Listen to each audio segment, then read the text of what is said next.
नमस्कार बच्चों। अभी हमने कक्षा 10 की विषय हिंदी जो चैप्टर पढ़े काव्यांश के, वो 2 पाठ पढ़ चुके हैं हम लोग। एक तो सूरदास वाला और एक तुलसीदास, राम लक्ष्मण परशुराम संवाद। और क्लास 10th में तीसरा और चौथा चैप्टर जो है, यानी कि देव द्वारा रचित सवैया और कवित्त, और चौथा चैप्टर जयशंकर प्रसाद जी द्वारा रचित आत्मकथ्य, वो आपके कोर्स से क्लास 10th से हट चुके हैं। इसलिए आज हम सूर्यकांत त्रिपाठी निराला जी द्वारा रचित उत्साह अट नहीं रही, जो ये टाइटल लिए गए हैं, इसका व्याख्यान करेंगे, इसको हम सभी समझेंगे। तो आइए, ये उत्साह हम ले रहे हैं। पहले जानते हैं, ये जो काव्यांश है महाकवि सूर्यकांत त्रिपाठी निराला द्वारा रचित, उनका आह्वान गीत उत्साह से लिया गया है। यहां पर इस काव्यांश में कवि सूर्यकांत त्रिपाठी निराला जी बादल को संबोधित करते हुए कहते हैं, यहां पर बादलों को संबोधित किया गया है। बादल का आह्वान करते हुए कवि ने क्या लिखा है, क्या कहा है, इन पंक्तियों के माध्यम से आपको वर्णित किया जा रहा है। आप लोग ध्यान से सुनिए और समझिए। इसमें लिखा हुआ है, बादल गरजो, घेर घेर घोर गगन, धाराधर हो। बादल गरजो, कवि क्या कह रहे हैं? बादलों को संबोधित करते हुए कवि ने कहा कि हे बादलों, तुम गर्जना शुरू कर दो, गर्जना शुरू कर दो।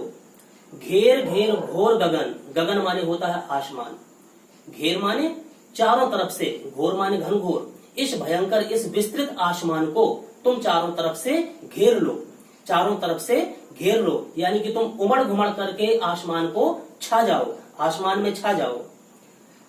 धाराधर हो, धाराधर भी यहाँ पर बादल का पर्यायवाची है, यानी कि हे बादलों, तुम उमड़ घुमड़ करके चारों तरफ से आकर के इस विस्तृत आसमान को घेर लो। आगे क्या कहते हैं कवि? ललित ललित काले घुंघराले। ललित ललित माने होता है सुंदर सुंदर, ललित माने सुंदर, काले माने काले रंग के, घुंघराले माने घुमावदार, यानी कि हे बादलों, तुम अत्यंत सुंदर, बहुत सुंदर हो। और काले घुंघराले यानी कि काले रंग के और घुमावदार हो, काले रंग के और घुमावदार हो।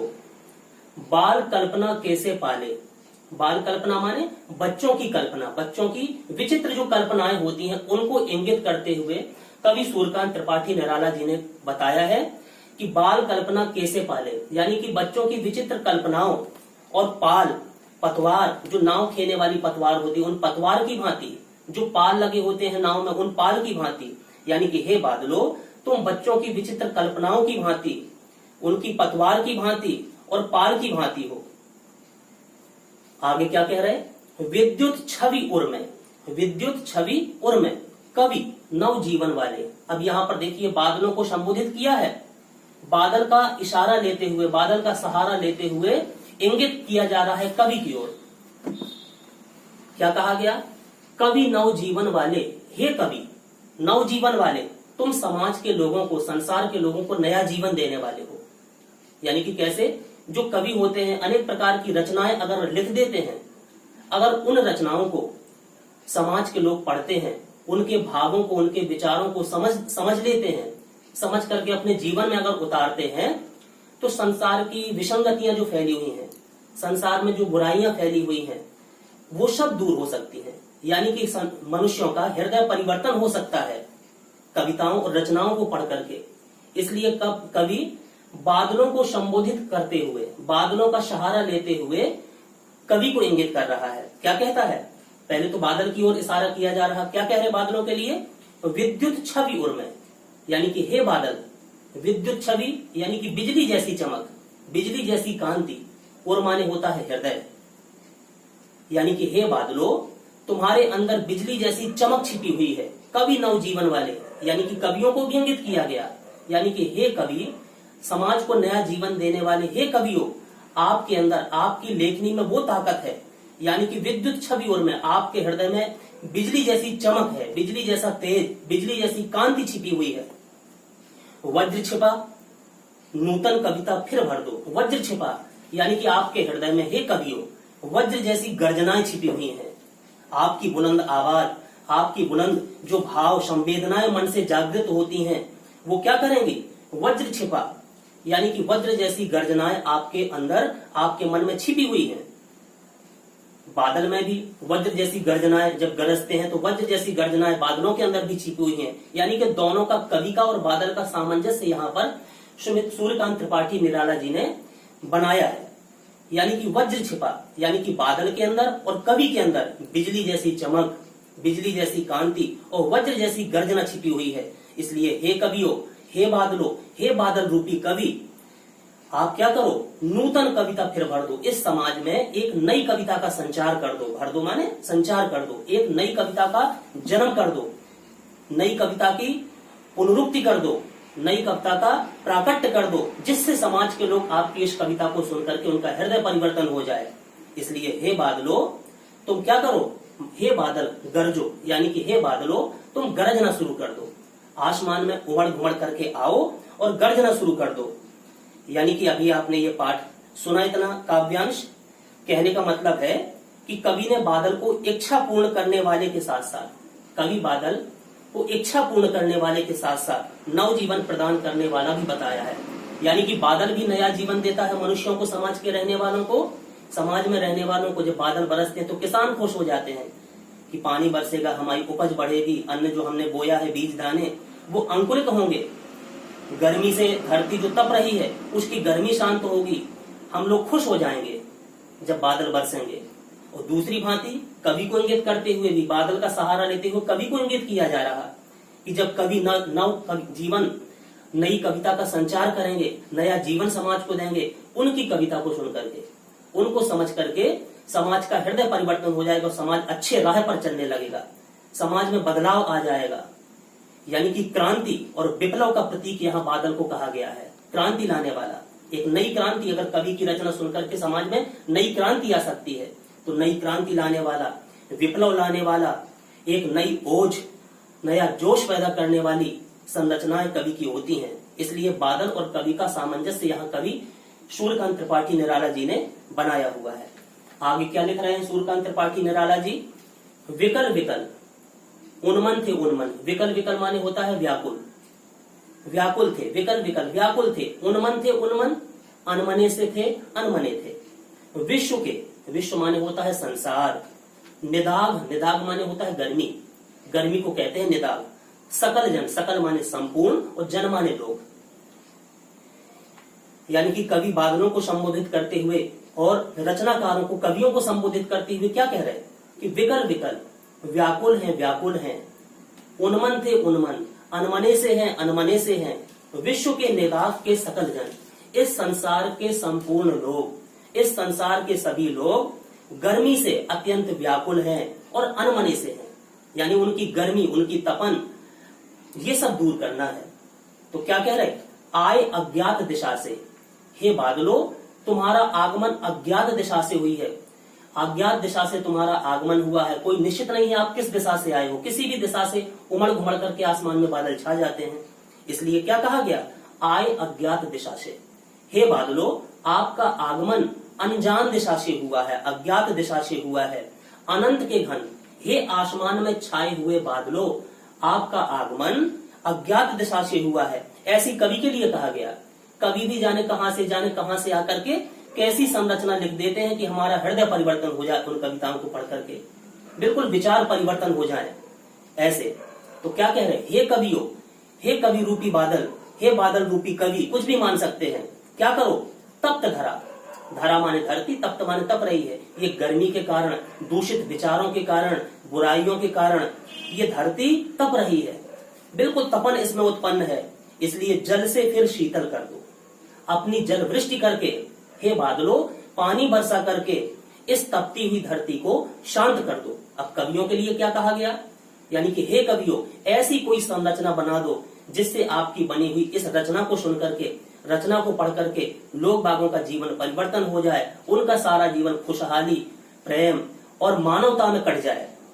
तो ऐसा कुछ कर दो हे बादलों, तुम उमड़ घुमड़ करके आसमान में आओ और तपती हुई इस धरा पर बरस न शुरू कर दो, जिससे यह धरती शीतल और शांत हो जाए। इसलिए हे बादलों तुम गरजना शुरू कर दो। तो ये आपको उत्साह जो पाठ था उत्साह जो टाइटल लिया गया था सूर्यकांत त्रिपाठी निराला जी ने, ये आपको समझ में आया होगा। अब इसी से लिया हुआ दूसरा टाइटल इन्होंने सूर्यकांत त्रिपाठी निराला जी ने लिया है, अट नहीं रही है। इसमें उस समय का वर्णन किया गया है, यानी कि फागुन के महीने का, जब अपार सुंदरता, बहुत सारी सुंदरता इकट्ठी सी दिखाई देती है, जैसे पृथ्वी पर इस धरती में सौंदर्य ही भर पड़ा हो, सारी पृथ्वी सुंदरता से भर गई हो, ऐसा वर्णन कहा गया है। तो फागुन के महीने का वर्णन करते हुए सूर्यकांत त्रिपाठी जी निराला अपने दूसरे टाइटल, ये जो अट नहीं रही है, इसको इंगित करते हुए, इसको बताते हुए फागुन की आभा का वर्णन करते हैं। क्या कह रहे हैं? अट नहीं रही है। अट माने होता है समाना, यानी कि समा नहीं रही है। आभा फागुन की तन, तन माने होता है शरीर, आभा माने उसकी सुंदरता, फागुन माने फागुन के महीने की सुंदरता शरीर के अंदर, यानी कि धरती के किसी भी कोने में समा नहीं रही है। इतनी सुंदरता धरती में, इतना सौंदर्य धरती पर बिखरा हुआ है कि किसी के अंदर वो समा नहीं रहा है, सट नहीं रहा है। सटना माने भी समाना, यानी कि कवि ने क्या बताया? कवि कहते हैं कि फागुन के महीने की जो कांति है, फागुन के महीने की जो आभा है, फागुन के महीने की जो सुंदरता है, ये सारी पृथ्वी में कहीं भी नहीं समा रही। इतनी ज्यादा सुंदरता है कि समाने के लिए उसको ये धरती कम पड़ गई है, इतना सौंदर्य बिखरा है फागुन के महीने का। यानी कि फागुन के जो महीना होता है ना, उसमें प्राकृतिक उपमानों का सौंदर्य इतना अनुपम होता है, इतना मनोहारी होता है कि वह पूरी तरीका से शरीर के अंदर नहीं समा सकता, इतनी खूबसूरती होती है। यानी कि सर्वत्र माने सभी जगह, चाहे जहां भी हम देखें, चारों तरफ सुंदर और हृदयग्राही, हृदय को प्रसन्न करने वाले, हृदय में भर जाने वाले ऐसे सुंदर सुंदर नजारे धरती में बिखरे रहते हैं। इसलिए वे सभी इकट्ठा होकर के भी इतनी सुंदरता धरती पर बढ़ी हुई है, फैल गई है कि वो हमारे शरीर के अंदर समा नहीं रही है। आगे क्या कह रहे कवि? आगे कवि ने लिखा है, कहीं सांस लेते हो घर घर भर देते हो, कहीं सांस लेते हो घर घर भर देते हो। यानी कि चारों तरफ सुंदरता है, चारों तरफ पेड़ पौधों में, बाग बगीचों में पुष्प खिले हुए हैं, फूल लगे हुए हैं, उनकी जो खुशबू निकलती है चारों तरफ हवा के माध्यम से बिखर गई है। यानी कि कवि फिर से सूर्यकांत त्रिपाठी निराला जी फागुन को संबोधित करते हुए कहते हैं कि हे फागुन, हम जहां कहीं भी सांस लेते हैं, यानी कि कहीं सांस लेते हो घर घर भर देते हो, हम जहां कहीं भी सांस लेते हैं वहीं से सुगंध आ रही है। इतनी खुशबू, इतना सुंदरता चारों तरफ बिखरी हुई है कि जहां भी हम सांस लेते हैं वहीं से हमारे अंदर सुगंध प्रवेश कर जाती है। आगे, उड़ने को नभ में तुम पर कर देते हो। उड़ने माने उड़ने के लिए, नभ में, नभ माने होता है आसमान, तुम माने तुम, पर यानी कि पंख लगाना, पर कर देना, फिदर्स यानी कि पंख लगा देना। यानी कि फागुन ने ही सुगंध से परिपूर्ण आसमान में, फागुन के महीने ने ही, फागुन की सुंदरता ने ही इस परिपूर्ण आसमान में उसकी सुगंध ने क्या किया? उड़ने के लिए सभी को पंख लगा दिए हैं। यानी कि इतने सुंदर नजारे देख करके हमारा हृदय इतना हल्का हो चुका है, हमें ऐसे आभास होता है कि जैसे हमारे शरीर में पंख लग गए हों, हम स्वच्छंद होकर के आसमान में विचरण कर रहे हों, आसमान में उड़ रहे हों। तो फागुन के महीने में सभी प्राणियों पर मस्ती का वातावरण छाया हुआ है और प्रसन्नता के कारण वे स्वयं को हल्का महसूस करते हैं, अनुभव करते हैं कि हम जैसे उड़ रहे हो, हमारे पंख लग गए हों। आगे क्या कह रहे कवि? पर कर देते हो, यानी कि आंख हटाता हूं तो हट नहीं रही है, आंख हटाता हूं तो हट नहीं रही है। यानी कि कवि सूर्यकांत त्रिपाठी निराला जी समझाते हुए कहते हैं कि चारों तरफ फागुन के महीने का सौंदर्य इतना फैल गया है, इतना बिखर गया है कि मैं उससे अपनी आंख भी हटाना चाहूं, उससे अपनी आंख अलग करना चाहूं तो भी मैं विवश हूं, क्योंकि चाहते हुए भी मैं अपनी आंख इस सुंदरता से नहीं हटा पा रहा। यानी कि जहां भी मेरी नजर जाती है वहां ही हृदयग्राही नजारे बिखरे हुए दिखाई देते हैं। यानी कि सर्वत्र चारों तरफ सुंदरता प्रकृति की बिखरी हुई है, इसलिए मैं नजर हटाना भी चाहूं तो मेरी नजर इस सुंदरता से नहीं हट रही है। आगे कवि क्या कह रहे हैं? पत्तों से लदी डाल, कहीं हरी कहीं लाल, पत्तों से लदी डाल, कहीं हरी कहीं लाल। यानी कि कहने का मतलब क्या है? कवि सूर्यकांत त्रिपाठी निराला जी समझाते हुए कहते हैं कि फागुन के महीने में, जो फागुन का महीना है, इस महीने में चारों तरफ हरियाली छाई हुई है। जहां देखते हैं हरियाली दिखाई देती है, हरी भरी घास दिखाई देती है, चारों तरफ हरियाली है। और क्या कह रहे हैं, पेड़ों की जो डालियां हैं, पत्तों से लगी डाल, पेड़ों की जो डालियां हैं उन डालियों में किसलई लाल रंग की और हरे रंग के पत्तों से वो डालियां आच्छादित हैं, ढकी हुई हैं। यानी कि लाल और हरे रंग के पत्तों से पेड़ों की डालियां ढकी हुई दिखाई दे रही हैं। कहीं पड़ी है उर्मे मंद गंध पुष्पमाल, पेड़ पौधे कैसे हैं, उनमें फूल लदे हुए हैं, फूल लदे हुए हैं, फूल लगे हुए हैं, कई प्रकार के गुच्छे लटक रहे हैं फूलों को। उन फूल के गुच्छों को देख करके कवि को ऐसे लग रहा है जैसे मंद गंध, धीमी सुगंध फैलाने वाले, धीमी खुशबू बिखेरने वाले फूलों की माला पेड़ों की डालों पर यानी कि पेड़ों पर लगा दी गई हो। किसी ने फूलों की स्वयं माला उठा करके पेड़ों पर डाल दी हो। इतना सुंदरता से परिपूर्ण वो वातावरण कवि को दिखाई दे रहा है। यानी कि कहीं पेड़ पौधों की छाती पर मंद गंध, मंद सुगंध पैदा करने वाले महकती फूलों की मालाएं जैसे सुशोभित हो रही हो, ऐसे लदे हुए वो फूल कवि को लग रहे हैं। आगे क्या कह रहे हैं, पाट पाट शोभा सिरी पट नहीं रही है, पाट पाट शोभा सिरी पट नहीं रही है।